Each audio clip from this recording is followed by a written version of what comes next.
Hey guys, what's happening? SmallTownFlyer here. We're back at the airport out of Galesburg. It's a bit of a breezy day, but we're about to pull the airplane out and just do some paddle work to get some practice in. Wanted to do something just a little bit different today. As the channel grows and I have more friends and family tuning in and watching, I've been getting a consistent 4 or 5 questions about aviation and my piloting career. I thought I'd use this video just to address some of those questions and kind of throw it all out there. I'm going to do a quick pre-flight on the airplane, which you guys are welcome to join me for. We're going to pull it out and we'll get right into it.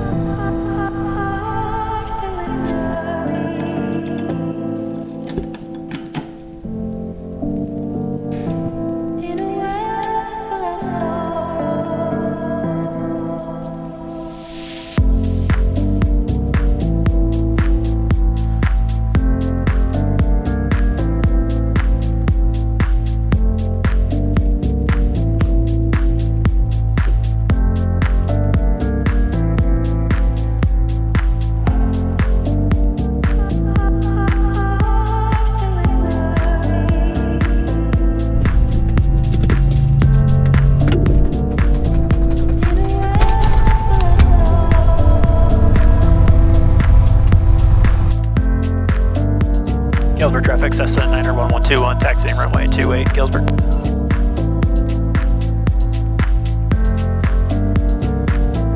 Alright guys, so we are taxiing out to runway 28. Winds are at 310, gusting 21 today, so definitely a breezy day. This will be a great practice day, but the wind has been trending down the runway, so shouldn't be too bad. So as I was saying in the hangar there, question number 1. What kind of airplane do I fly is one I get quite a bit. So what we are currently sitting in is what's called a Cessna 182. A Cessna 182 is similar to probably what you've heard of like a Cessna 172. It's just a little larger, a little more powerful, a little more mature of an airplane, but a fantastic platform for kind of honing that next level skill, but also a good trainer as well. The Cessna 182 I'm in right now, believe it or not, is a 1973. So when I say that, people always pause and be like, isn't that like a vintage car age? And they would be right in that this is a vintage airplane. However, airplanes are a little different than cars per se, in that we've got a really strict maintenance schedule. Airplanes are frequently visited for maintenance by a certified mechanic who is familiar with these aircraft. And at a certain point, usually around 1,500 to 2,000 hours, we either overhaul or completely replace the engine. For instance, this airplane has a brand new engine in it we're only at 50 hours or so, so pretty incredible. Okay, we're gonna cross the runway here. Galesburg traffic, Cessna 91121, crossing runway 21. And 21 at Bravo for Galesburg.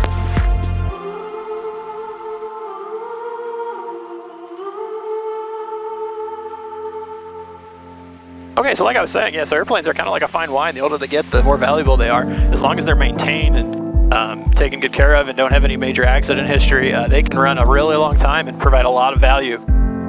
So this particular airplane has what's called a Continental engine. It's a 6-cylinder, 230 horsepower engine. The airplane itself weighs about 1,600 pounds, so not too much. But when you consider we're flying, I guess that's a lot, and you can put my 230-pound butt in here too, and that adds quite a bit more. Galesburg traffic, Cessna 91121, departing runway 28. This will be a straight out departure for Galesburg.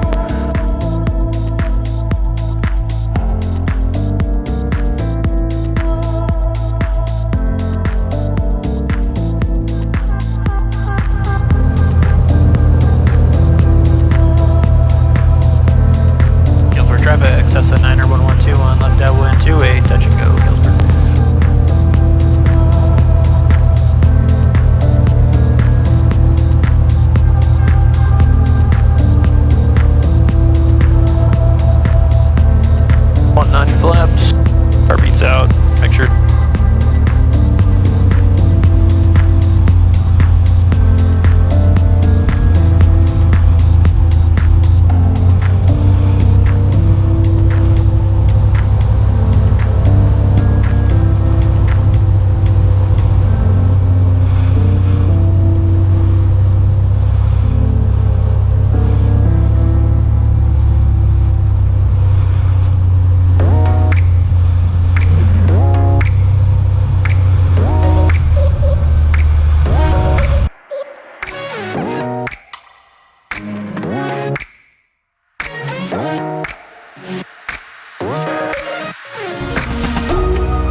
guys. Well, that was a quick pattern.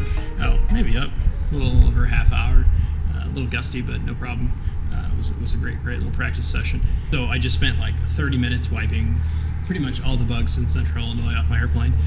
For some reason, they were out in force today, as were thermals, and just a ton of heat coming off the runway. It was like hitting an elevator as soon as I got over the numbers. But again, just a good day to go flying regardless. So, question number 2, how long can I fly is something I get a lot.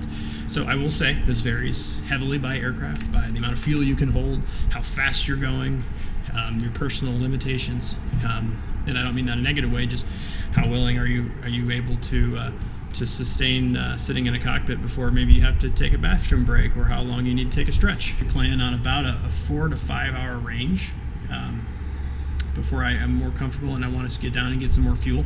Probably could stretch that a little bit, but what that means is, we're currently planning a trip to Mackinac Island. It's an 8-hour drive. That's kind of upper northern Michigan. And we'll do that in about 3 hours, and I think that's, I want to say, close to a 400 nautical mile flight. So nautical mile is pretty close to a mile, but that's what we use in aviation terms, is the nautical mile. So yeah, can make pretty good range, pretty good distance on this. Honestly, the airplane will probably fly longer than I'm personally capable or able before I just need a break, refuel, reset, and go for the next leg. Next question, how high can I fly? So the airplane will actually go higher than I'm personally comfortable in.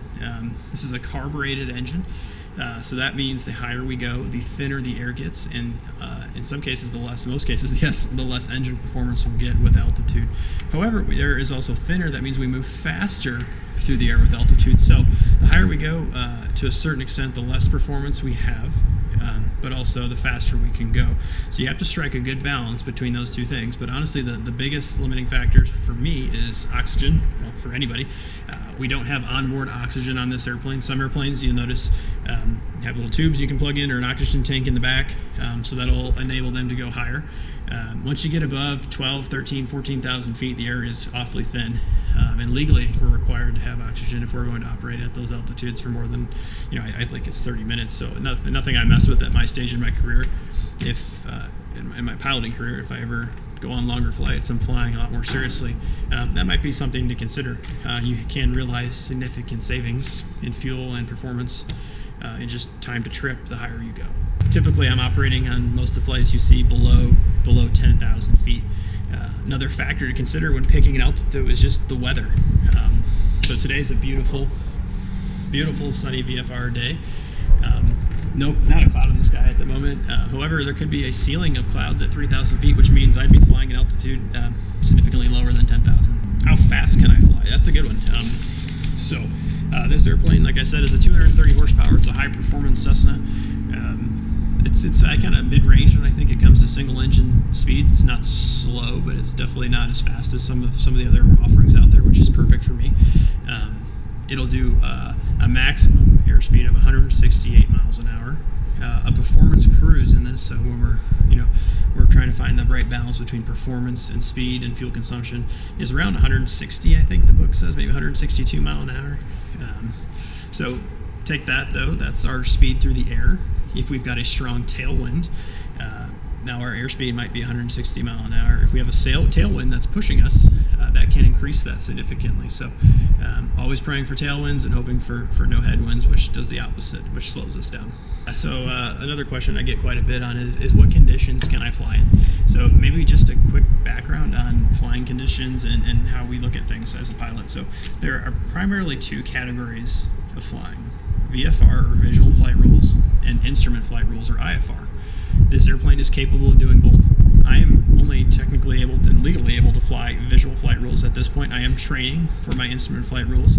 The primary reference is visually. There are some restrictions with that, however. It means I can't just fly into a cloud. That would be entering an IFR type condition, or instrument flight rules condition. There are certain minimums that I can't fly to. If the clouds are too low, that means I'm in a no-go situation. It's not safe to operate visually. But now, just because I'm VFR doesn't mean I'm not using instrumentation in the airplane. I'm definitely relying on the altimeter, the airspeed indicator. All the components that you see on my panel are still definitely being used. I'm not ignoring them. Just some of them are definitely more mandatory, I will say, or definitely heavily reliant when you're flying on instruments, which means you don't require any outside, for the most part, any outside visual cues or ability to see outside the windows in order to operate the airplane safely. Well, thanks for joining me today, guys. I'm going to shut things down today, just a short video today. Got what I wanted to get in, got some crosswind landing practice and some more gusty conditions. If you guys have any questions, be sure to leave them in the comment box below.